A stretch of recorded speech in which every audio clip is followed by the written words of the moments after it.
This is the most disgusting thing I've heard come out of crypto in my entire career here. Welcome back to the O Show, everything crypto and NFTs every day. Make sure to like this video, push it out into the algorithm. It's very, very, very important. And yes, I know I was supposed to talk about MetaMask and they're tracking our IPs, but this story is a lot more important.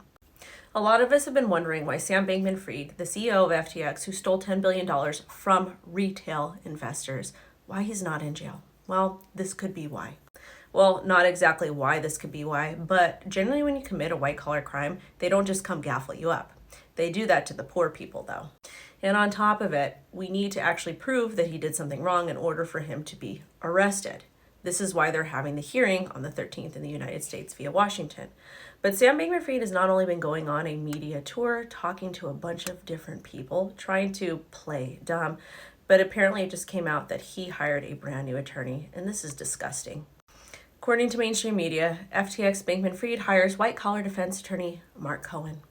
If you don't know who Mark Cohen is, I'll explain to you. And this is really, really disgusting and disturbing. It also kind of proves that all this stuff is related or could be related. Cohen, a former assistant United States attorney for Eastern District of New York, recently defended Maxwell in her ST trial. Basically, what this is telling me is he's going to get off scot-free. And if he does any sort of jail time, it's going to be minimal.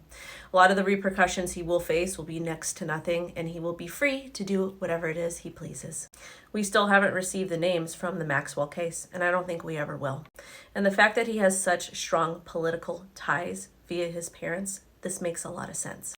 This is another reason why I'm not the biggest person or advocate for regulation. I do believe that we do need to work with regulators in some aspect because they're not going to allow us to have our way. But at the same time, this is actual proof that regulatory guidelines don't really matter and that the current legal system we have is really set up to protect people with money, influence, and power.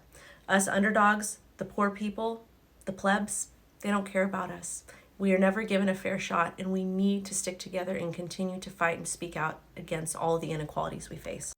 I will be live tomorrow at 10 a.m. PST to further dissect this, talk about it, also digest it, because it's a little bit unsettling to hear and even talk about.